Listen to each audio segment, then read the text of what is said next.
Amazon's The Mighty Nein is one of the better adult animated series releasing this year. As the follow-up to the critically acclaimed The Legend of Vox Machina, the show features a wonderful cast, mainly comprised of the talented folks of Critical Role.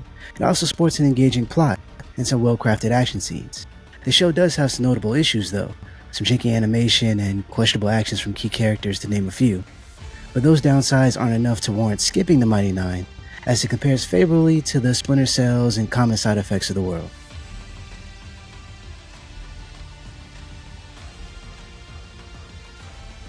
The Mighty Nein is based on Critical Role's second Dungeons & Dragons campaign. Set 20 years after the events of The Legend of Vox Machina, the show depicts the impending clash of two rival nations, the Dwindling Empire and Kryn Dynasty, after an act of aggression heats up their Cold War. As tensions mount, the potential for some catastrophic event to lay waste to the entire world becomes readily apparent.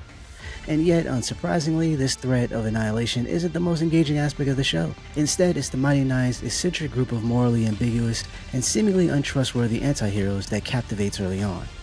This is partially due to the world in which these characters live in.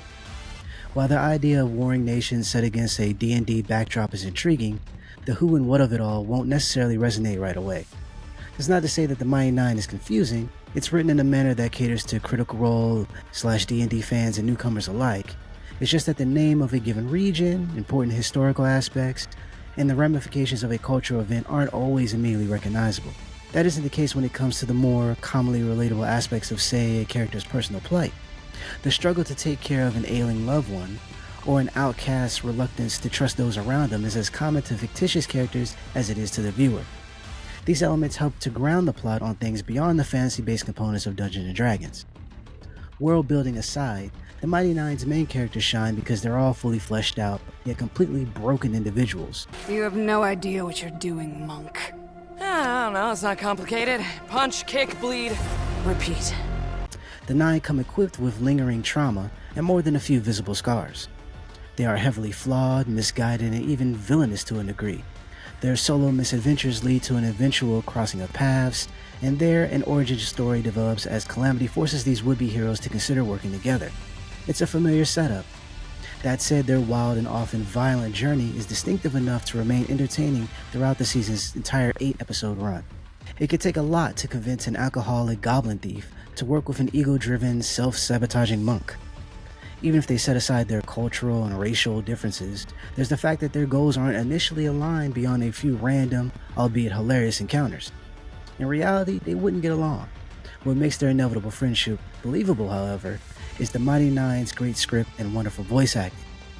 Take Sam Riegel's energetic portrayal of Not the Brave, the aforementioned goblin, for instance.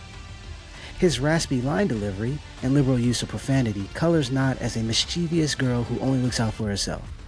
But that veneer erodes during intimate moments where painful memories are allowed to resurface. Is that it? More alcohol? Well, it's easier for a human to buy it than someone like me, okay? Riegel's ability to capture the hurt between the jokes, even when Not is supposed to be inebriated, helps in making her personal struggles feel real. The same could be said of Marisha Ray's depiction of Beauregard. The young Cobalt Soul monk is a strong combatant and great detective in the making, and yet it's her brash nature and reluctance to work with anyone that often gets her into trouble. It is evidence that you should have given to your lead investigator. Ruzimir wouldn't know a clue if it was cupping his balls.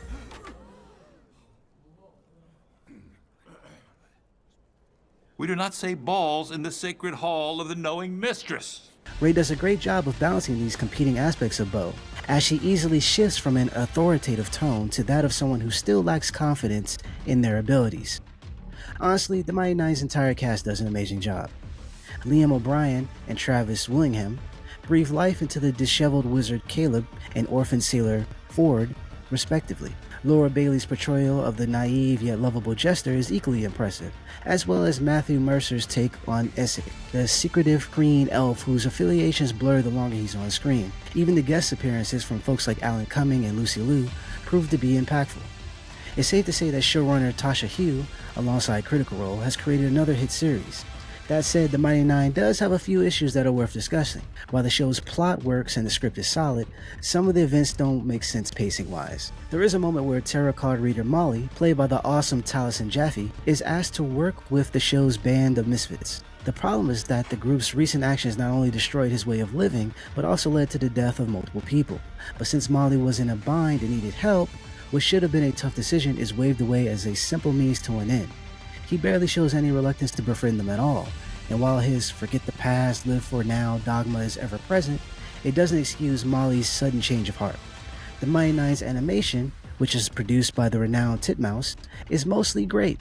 The pastel color palette shifts tonally depending on environment or mood. The bloody violence during a given action scene is supported by strong line work that gives the character's movements a real sense of weight. These elements all help to create a gritty yet imaginative world for the audience to get lost in. Unfortunately, the animation isn't as smooth as one would hope. There are moments where the frame rate seems to shift, creating jerky movements as the characters stutter through scenes. It isn't enough to ruin the show, of course, but the lack of fluid animation at times, especially during fight scenes, can be rather distracting.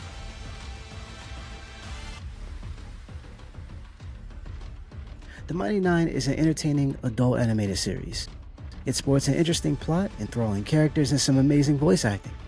There are a few hiccups when it comes to certain character arcs, and the animation, though mostly great, has its issues, but nearly everything else about the Mighty Nine works as intended, which is to say, pretty freaking great.